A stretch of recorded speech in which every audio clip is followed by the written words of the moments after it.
बहुत समय पहले की बात है। एक छोटे से शहर में महेश अपनी पत्नी सरिता और अपनी 5 बेटियों के साथ रहता था। उसका राहुल नाम का एक बेटा भी था जो होटल मैनेजमेंट के लिए दूर रह रहा होता है। महेश बहुत ही गरीब था और बड़ी ही मुश्किल से वो घर का खर्चा चला पाता था। एक दिन घर में राशन न होने की वजह से सरिता का महेश के साथ थोड़ा झगड़ा हो जाता है। मैं क्या करूं अब बताओ। मैं तो पूरा दिन बाहर काम के लिए घूमता हूँ।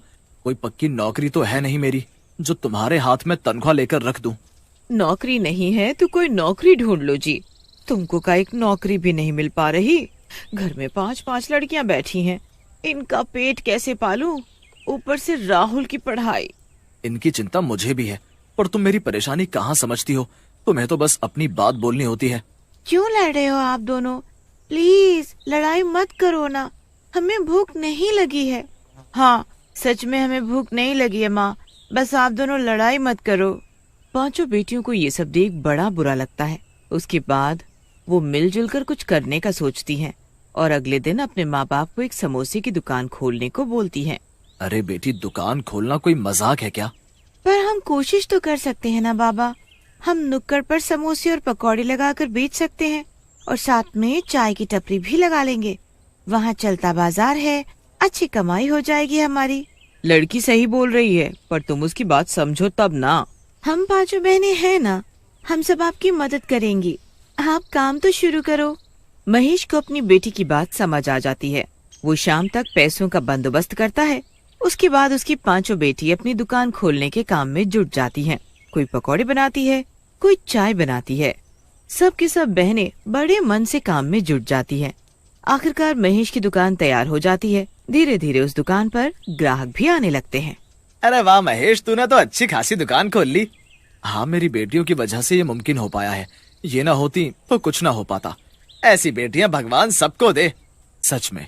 महेश अपनी बेटियों के साथ मिलकर दुकान चलाता है और कुछ ही दिन में उनके घर की हालत सुधरने लगते हैं। उसके बाद वो राहुल की पढ़ाई के पैसे इकट्ठे करके उसे भेज देते हैं ताकि वो आगे की पढ़ाई अच्छे से कर सके। सब बहुत अच्छे से चल रहा होता है, सब खुशी खुशी रह रहे होते हैं।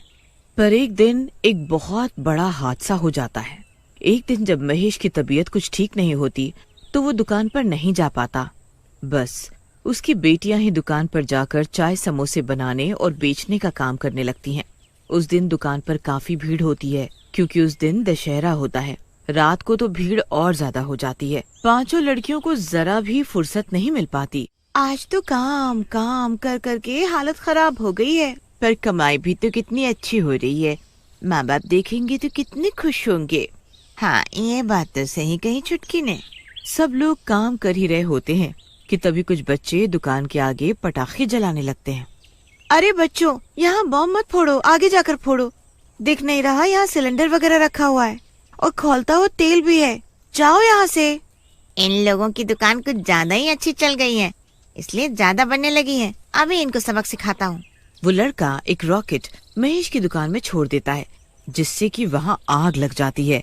एकदम से दुकान में अफरा तफरी मच जाती है। कोई दुकान से निकलकर भाग पाए इतने में सिलेंडर में आग लग जाती है और सिलेंडर फट जाता है। सिलेंडर के फटते ही 5 लड़कियों की मौत हो जाती है।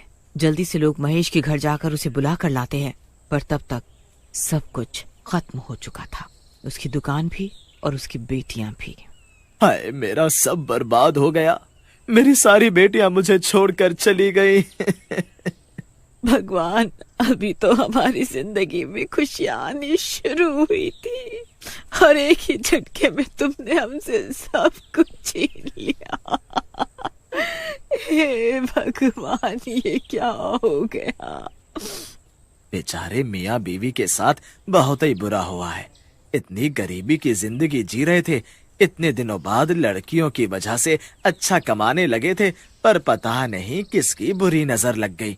जाने क्या होगा अब इनका। महेश और सरिता अपनी फूटी किस्मत को लेकर रोते रहते हैं।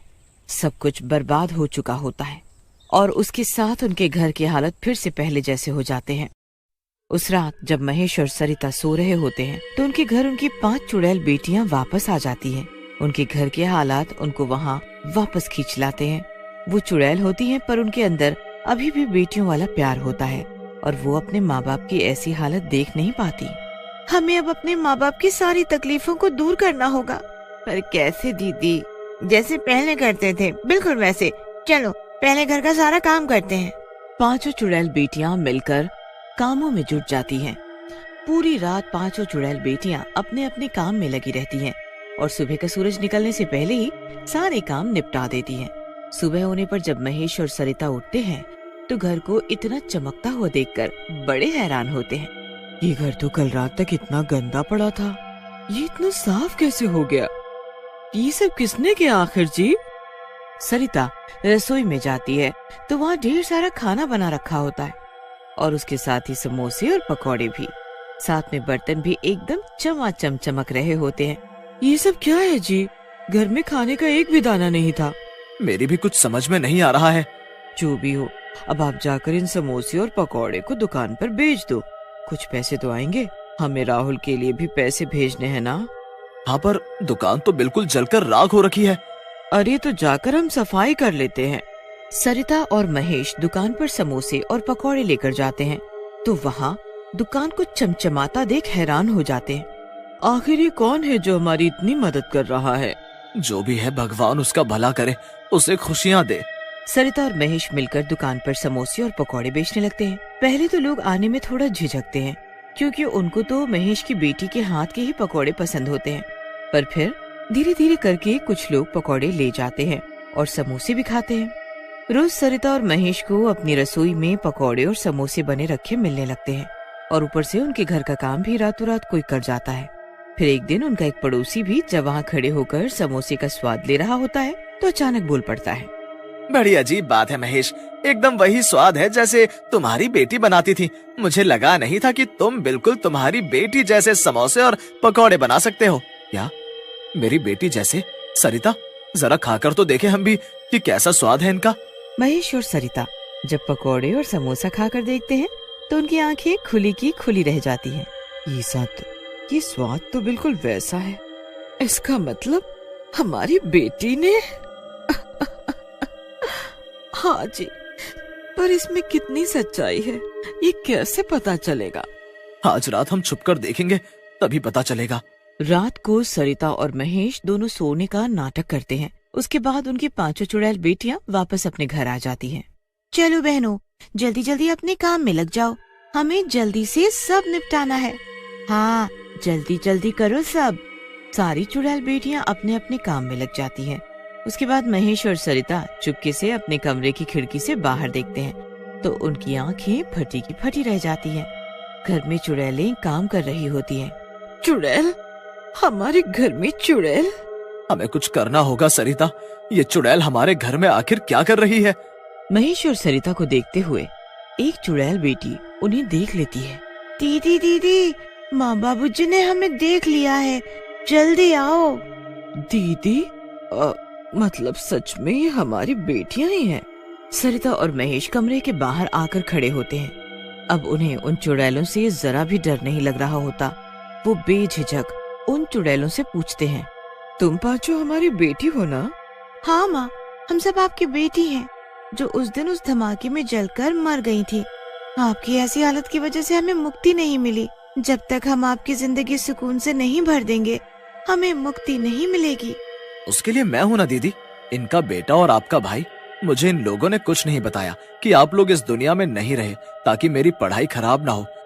पर क्या वो आप सबसे ज्यादा जरूरी थी क्या? बेटा राहुल, मैंने सब सुन लिया और सब देख लिया। मेरी बहनें मरने के बाद भी अपना फर्ज निभा रही हैं और मैं जीते जी ना कर पाऊं तो क्या फायदा? अब मैं देखभाल करूंगा आप सबकी। मेरा होटल मैनेजमेंट की पढ़ाई खत्म हो गई है। अब मैं यहाँ बढ़िया सा रेस्टोरेंट खोलूंगा और अब सब कुछ अच्छा हो जाएगा। सच में राहुल जैसा बोलता है वैसा ही करता है। सब ठीक हो जाता है और तब जाकर पांचों चुड़ैल बेटियों को मुक्ति मिलती है।